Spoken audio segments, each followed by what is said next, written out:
Hello friends, welcome to दृष्टि IQ. दोस्तों, आज की इस वीडियो में हम लोग पढ़ेंगे 7 अक्टूबर 2021 की करंट अफेयर्स। तो 7 अक्टूबर से करंट अफेयर्स के जो भी इंपॉर्टेंट क्वेश्चंस पूछे जा सकते हैं उनको हम लोग यहाँ पर देखने वाले हैं। तो यहाँ पर आपके सामने आज का सबसे पहला क्वेश्चन है, विश्व व्यापार संगठन यानी कि वर्ल्ड ट्रेड ऑर्गेनाइजेशन के द्वारा विश्व कपास दिवस कब मनाया जाता है? तो वर्ल्ड कॉटन डे जो होता है ये हर साल मनाया जाता है 7 अक्टूबर को। 2019 में इसकी शुरुआत हुई थी, यानी कि 2019 में ये पहली बार मनाया गया था। तो विश्व कपास दिवस जो है ये कपास की उपयोगिता के बारे में जागरूकता फैलाने के लिए हर साल मनाया जाता है। WTO की अगर हम बात करें तो इसका मुख्यालय है जेनेवा, स्विट्जरलैंड के अंदर। और अगर हम कपास की स्पेशली बात करें तो दोस्तों आपको याद रखना है, दुनिया में कपास का सबसे बड़ा उत्पादक देश है चीन, और इसके बाद फिर दूसरे ही स्थान पर भारत है। यानी कि अगर आपसे ये पूछा जाए कि कपास उत्पादन में भारत का कौन सा स्थान है तो उत्तर होगा दूसरा। तो ये तो रही वैश्विक स्तर पर, लेकिन अगर हम भारत में पूछें तो भारत में कपास का सबसे बड़ा उत्पादक राज्य कौन सा है? ये है गुजरात। और इसीलिए आप जानते हैं गुजरात को कपड़ा उद्योग के लिए एक केंद्र के रूप में भी जाना जाता है। तो विश्व कपास दिवस जो है ये कपास की उपयोगिता को उजागर करने के लिए हर साल 7 अक्टूबर को मनाया जाता है। वर्ष 2021 के लिए रसायन के क्षेत्र में नोबेल पुरस्कार किसको प्रदान किया गया?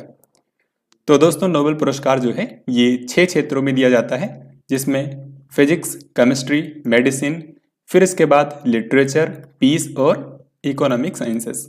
तो ये 6 क्षेत्रों में दिया जाता है। हाल ही में रसायन यानी कि केमिस्ट्री की फील्ड में नोबेल पुरस्कार की अनाउंसमेंट की गई है। तो इस बार केमिस्ट्री का नोबेल पुरस्कार जो है ये 2 वैज्ञानिकों को दिया गया है। एक तो हैं बेंजामिन लिस्ट, ये जर्मनी कंट्री से हैं, और दूसरे हैं डेविड मैकमिलन, ये हैं अमेरिका से। तो इस क्वेश्चन का हमारा आंसर होगा ऑप्शन सी यानी कि ए और बी दोनों। तो हाल ही में 2 वैज्ञानिकों बेंजामिन लिस्ट और डेविड मैकमिलन को रसायन के क्षेत्र का नोबेल पुरस्कार दिया गया है। इनको ये पुरस्कार दोस्तों इसलिए दिया गया है क्योंकि इन्होंने तीसरे प्रकार के कैटलिस्ट की खोज की थी। आप जानते हैं कि केमिस्ट्री के अंदर जो कैटलिस्ट होता है यानी कि उत्प्रेरक, ये किसी भी रासायनिक अभिक्रिया को तेज या फिर धीमा कर सकता है। यानी कि किसी भी रिएक्शन को फास्ट या फिर धीमा करने के लिए उत्प्रेरक का इस्तेमाल किया जाता है। और साल 2000 तक वैज्ञानिक ये मानते थे कि केवल 2 ही तरह के कैटलिस्ट होते हैं, एक तो मेटल और दूसरे एंजाइम्स।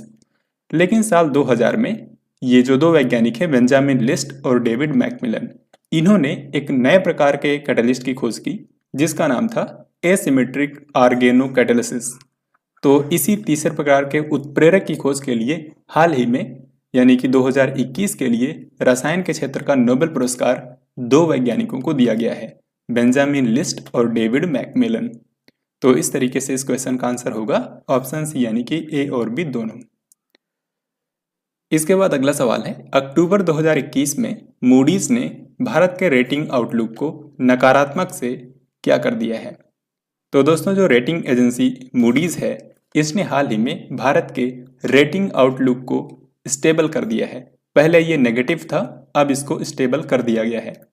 यहाँ पर आपको याद रखना है जो मूडीज है ये एक तो रेटिंग जारी करती है और दूसरा आउटलुक। किसी भी देश की आर्थिक प्रगति के आधार पर रेटिंग को तय किया जाता है। इस समय मूडीज ने भारत की रेटिंग रखी है Baa3। लेकिन जो किसी भी कंट्री का आउटलुक होता है ये बताता है कि किसी भी देश की जो रेटिंग है वो ऊपर जाने वाली है आगे आने वाले समय में या फिर नीचे जाने वाली है। तो अभी तक भारत की रेटिंग आउटलुक को मूडीज ने रखा था नेगेटिव पर, यानी कि भारत की रेटिंग और भी गिर सकती थी। लेकिन अभी हाल ही में मूडीज ने अब इसको नेगेटिव से बदलकर स्टेबल कर दिया है, यानी कि आने वाले समय में भारत की जो रेटिंग है Baa3 इससे नीचे नहीं जाएगी, इससे ऊपर ही जा सकती है। इन सब के अलावा मूडीज ने इस बार के वित्त वर्ष के लिए जीडीपी ग्रोथ रेट का अनुमान भारत के लिए रखा है 9.3%। तो ये भी याद रखिए। हाल ही में G20 सदस्यीय अध्यक्षों का शिखर सम्मेलन किस देश में आयोजित किया गया? तो दोस्तों जो G20 है इसमें एक तो है यूरोपियन यूनियन और बाकी इसमें 19 इंडिविजुअल कंट्रीज हैं। तो इन सभी देशों के संसदीय अध्यक्षों का हाल ही में शिखर सम्मेलन हो रहा है और इसमें भारत की तरफ से भारत के जो लोकसभा अध्यक्ष हैं ओम बिरला, इनकी नेतृत्व में भारत का प्रतिनिधिमंडल गया है, जिनमें लोकसभा के महासचिव भी शामिल हैं जिनका नाम है उत्पल कुमार सिंह। साथ ही राज्यसभा से भी इसमें इसके उपसभापति हरिवंश नारायण सिंह और राज्यसभा के जो महासचिव हाल ही में बने हैं पीपीके रामाचार्युलू, तो ये लोग भी इसमें गए हैं। लेकिन भारत के इस प्रतिनिधिमंडल को लीड कर रहे हैं भारत के लोकसभा अध्यक्ष ओम बिरला। तो ये जो G20 संसदीय अध्यक्ष का शिखर सम्मेलन हो रहा है, ये कहाँ पर हो रहा है? ये दोस्तों इस बार आयोजित किया जा रहा है इटली में, क्योंकि इस बार G20 की अध्यक्षता मिली है इटली कंट्री को। इटली की राजधानी रोम है और यहीं पर वर्ल्ड फूड प्रोग्राम का हेडक्वार्टर है। दोस्तों वर्ल्ड फूड प्रोग्राम जो है इसी को साल 2020 में शांति का नोबेल पुरस्कार दिया गया था। इस बार किसको मिलेगा ये जल्द ही अनाउंस किया जाएगा। अरविंद त्रिवेदी का हाल ही में निधन हो गया। आपको बताना है कि इन्होंने रामानंद सागर कृत रामायण में किसकी भूमिका निभाई थी। तो दोस्तों रामानंद सागर ने जो रामायण टीवी सीरियल बनाया था उसके अंदर रावण का किरदार निभाया था अरविंद त्रिवेदी ने। तो इन्हीं का हाल ही में निधन हो गया है। ये भारत के एक मशहूर अभिनेता थे। इन्होंने फिल्मों में और टीवी सीरियल्स में भी अभिनय किया। तो रामानंद सागर ने जो रामायण बनाई थी उसमें रावण यानी कि लंकेश का किरदार निभाया था अरविंद त्रिवेदी ने। हाल ही में इन्हीं का निधन हो गया है। हाल ही में केंद्रीय मंत्रिमंडल ने देश भर में कितने मेगा टेक्सटाइल पार्कों की स्थापना के लिए 4,445 करोड़ रुपए की राशि को मंजूरी दी है। तो दोस्तों देश भर में 7 मेगा टेक्सटाइल पार्क बनाए जाएंगे और इसी के लिए हाल ही में कैबिनेट ने 4,445 करोड़ रुपए की मंजूरी दे दी है। ये जो टेक्सटाइल पार्क बनाए जाएंगे इनको मित्र योजना के तहत बनाया जाएगा, जिसकी अनाउंसमेंट इस बार बजट के अंदर की गई थी। तो मित्र योजना के अंतर्गत देश भर में अगले 5 सालों के अंदर अंदर 7 मेगा टेक्सटाइल पार्क देश के अलग अलग स्थानों में बनाए जाएंगे। दोस्तों इस योजना के 4 मेन लक्ष्य हैं। सबसे पहला ये कि देश के कपड़ा क्षेत्र को अंतर्राष्ट्रीय स्तर पर प्रतिस्पर्धी बनाना है। इसके बाद दूसरा लक्ष्य ये है कि देश के अंदर निवेश को बढ़ावा देना है और तीसरा लक्ष्य है भारत के अंदर रोजगार को बढ़ावा देना और चौथा लक्ष्य है भारत के अंदर टेक्सटाइल क्षेत्र में निर्यात को कम करना। तो इस तरीके से ये जो मित्र योजना है इसको भारत में मेगा टेक्सटाइल पार्कों की स्थापना के लिए मंजूरी मिल गई है। दोस्तों ये जो मेगा टेक्सटाइल पार्क बनेंगे यहाँ पर कताई, बुनाई, पेंटिंग, इसके अलावा प्रोसेसिंग यानी कि कपड़े की मैन्युफैक्चरिंग से रिलेटेड सारा काम एक ही स्थान पर किया जाएगा। तो इस तरीके से आपको याद रखना है भारत में 7 मेगा टेक्सटाइल पार्क बनाए जाएंगे। FIH पुरुष प्लेयर ऑफ द ईयर 2020-21 के रूप में किसको सम्मानित किया गया है? तो दोस्तों हाल ही में अंतर्राष्ट्रीय हॉकी महासंघ ने 2020-21 के लिए हॉकी के पुरस्कारों की घोषणा कर दी है और इस बार इंटरेस्टिंग बात यह है कि सारे के सारे अवार्ड्स भारतीयों ने ही जीत लिए हैं। यहाँ पर अगर हम प्लेयर ऑफ द ईयर के पुरस्कार की बात करें तो पुरुषों में ये दिया गया है भारत के हरमनप्रीत सिंह को। तो यहाँ पर हमारा आंसर होगा ऑप्शन बी। इसी तरीके से अगर हम महिला प्लेयर ऑफ द ईयर की बात करें तो वो दिया गया है भारत की महिला हॉकी खिलाड़ी गुरजीत कौर को। इसी तरीके से दोस्तों अगर हम गोलकीपर की बात करें तो इस बार गोलकीपर ऑफ द ईयर का पुरस्कार महिलाओं में दिया गया है महिला हॉकी टीम की गोलकीपर सविता पुनिया को और पुरुषों में गोलकीपर का पुरस्कार दिया गया है, बेस्ट गोलकीपर का पुरस्कार दिया गया है PR श्रीजेश को, जो कि आप जानते हैं भारतीय पुरुष हॉकी टीम के गोलकीपर हैं। इन सब के अलावा अगर हम कोचेस की बात करें तो भारतीय महिला और पुरुष हॉकी टीम के जो कोच हैं उन्हीं को इस साल कोच ऑफ द ईयर का पुरस्कार भी दिया गया है। जैसे कि आप जानते हैं महिलाओं की जो हॉकी टीम है उसके कोच हैं सॉर्ड मराइन, जो कि नीदरलैंड से हैं। तो इनको इस बार कोच ऑफ द ईयर का पुरस्कार दिया गया है महिलाओं में।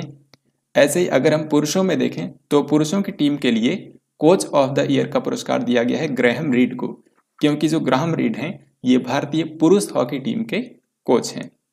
तो इस तरीके से ये सारे ही अवार्ड्स आपको याद रखने हैं। अक्सर प्लेयर ऑफ द ईयर का पुरस्कार एग्जाम में पूछा जाता है। क्रिप्टो एक्सचेंज प्लेटफॉर्म CoinDCX ने क्रिप्टो करेंसी के बारे में जागरूकता फैलाने के लिए किसको अपना ब्रांड एम्बेसडर बनाया है? तो CoinDCX जो है ये भारत की ही कंपनी है। ये एक क्रिप्टो करेंसी एक्सचेंज प्लेटफॉर्म है। तो ये मुंबई के अंदर स्थित है। इसकी स्थापना साल 2018 में यानी कि 3 साल पहले हुई थी। तो CoinDCX जो क्रिप्टो करेंसी एक्सचेंज प्लेटफॉर्म है, इसने हाल ही में क्रिप्टो करेंसी के बारे में जागरूकता फैलाने के लिए भारत के अभिनेता अमिताभ बच्चन को अपना ब्रांड एम्बेसडर बनाया है। तो अमिताभ बच्चन जो हैं ये क्रिप्टो करेंसी के बारे में लोगों को जागरूक करेंगे, क्योंकि भारत के अंदर ज़्यादातर लोगों को क्रिप्टो करेंसी के बारे में जानकारी नहीं है। निम्न में से किस राज्य की मशहूर अलीबाग सफ़ेद प्याज को हाल ही में GI टैग प्रदान किया गया है? तो दोस्तों हाल ही में देश भर के कई सारे प्रोडक्ट्स को GI टैग दिया गया है और उनमें से एक नया नाम जुड़ गया है अलीबाग की सफ़ेद प्याज। और ये दोस्तों उगाई जाती है महाराष्ट्र के अंदर। महाराष्ट्र के अंदर जो रायगढ़ जिला है, यहाँ पर अलीबाग में सफ़ेद प्याज यहाँ के किसानों द्वारा उगाई जाती है। तो इसी को हाल ही में GI टैग प्रदान किया गया है। इस सफ़ेद प्याज की खास बात यह है कि इसमें टीयरिंग फैक्टर नहीं है, यानी कि जिसके कारण आंसू आता है वो इसमें नहीं है। साथ ही इस प्याज में कसैलापन भी कम है। तो हाल ही में इसी अलीबाग प्याज को GI टैग प्रदान किया गया है। हॉकी इंडिया ने भेदभावपूर्ण क्वारंटीन नियमों के विरोध में कहां पर होने वाले कॉमनवेल्थ गेम्स 2022 से अपना नाम वापस ले लिया है? तो दोस्तों 2022 में कॉमनवेल्थ गेम्स का आयोजन किया जाएगा और इसमें भारतीय हॉकी टीम हिस्सा नहीं लेगी, ना तो पुरुषों की हॉकी टीम और ना ही महिलाओं की। तो इसका सही उत्तर होगा ऑप्शन बी, यानी कि ब्रिटेन के बर्मिंघम में।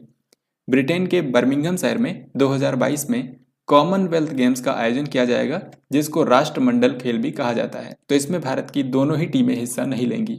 ऐसा इसलिए है क्योंकि हाल ही में हॉकी इंडिया ने ब्रिटेन के भेदभावपूर्ण क्वारंटीन नियमों के चलते इससे अपना नाम वापस ले लिया है।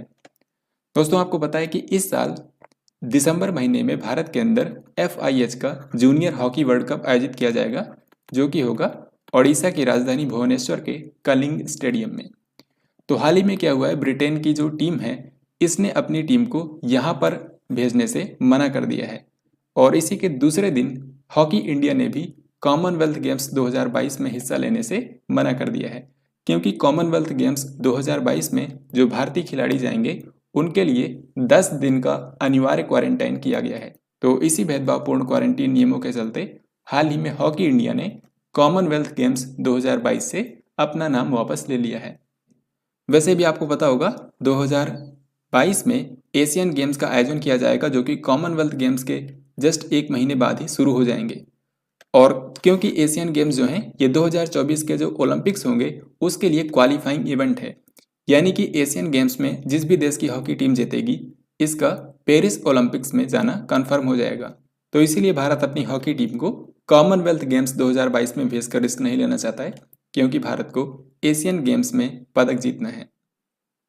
भारतीय इस्पात संघ यानी कि इंडियन स्टील एसोसिएशन का नया महासचिव किसको नियुक्त किया गया है? इंडियन स्टील एसोसिएशन जो है इसके नए महासचिव बने हैं आलोक सहाय। सो यहां पर हमारा आंसर होगा ऑप्शन डी। भारत के स्वास्थ्य मंत्री मनसुख मांडविया ने किस नाम से ड्रोन आधारित वैक्सीन डिलीवरी मॉडल लॉन्च किया है? इसका सही उत्तर होगा ऑप्शन बी, यानी कि आई ड्रोन। तो आई ड्रोन नाम का जो वैक्सीन डिलीवरी मॉडल है इसको हाल ही में भारत के स्वास्थ्य मंत्री मनसुख मांडविया ने लॉन्च किया है। ये ICMR की पहले, ये आपको याद रखना है, Indian council of medical research ने इसको शुरू किया है। तो इसके तहत क्या है, भारत के दूर दराज के क्षेत्रों में जैसे कि भारत के पूर्वोत्तर राज्य या फिर अंडमान निकोबार, इन सब क्षेत्रों में वैक्सीन का वितरण किया जाएगा ड्रोन के जरिए। तो इसी के लिए आई ड्रोन की शुरुआत की गई है। तो दोस्तों ये था आज का लास्ट क्वेश्चन। अब हम लोग देखेंगे पिछले दिन का क्वेश्चन। यहाँ पर मैंने आपसे पूछा था कि 2022 में होने वाले शीतकालीन ओलंपिक और पैरा ओलंपिक खेल किस शहर में आयोजित किए जाएंगे? तो इसका सही आंसर होगा ऑप्शन बी, यानी कि चीन। चीन की राजधानी बीजिंग में 2022 के शीतकालीन ओलंपिक खेल खेले जाएंगे। इसके अलावा चीन के हंगझोउ शहर में एशियन गेम्स का आयोजन किया जाएगा। तो 2022 में चीन के 2 शहरों में स्पोर्ट के 2 बड़े इवेंट होंगे। बीजिंग में होगा शीतकालीन ओलंपिक खेल, जबकि हंगझोउ शहर में होगा एशियन गेम्स। अब यहाँ पर आज का क्वेश्चन है जिसका राइट आंसर आप सभी को बताना है। दिल्ली स्थित किस संस्था को राइट लाइवलीहुड अवार्ड 2021 प्रदान किया गया है? इस बार का राइट लाइवलीहुड अवार्ड भारत की किस संस्था को दिया गया है, ये आपको बताना है। तो दोस्तों इस तरीके से हम लोगों ने 7 अक्टूबर 2021 के करंट अफेयर्स के जो इंपॉर्टेंट क्वेश्चन थे उनको हम लोगों ने यहाँ पर कवर किया है। तो आई होप आपने इस वीडियो को ध्यान से देखा होगा। हम मिलेंगे नेक्स्ट वीडियो के अंदर, तब तक के लिए जय हिंद, वंदे मातरम।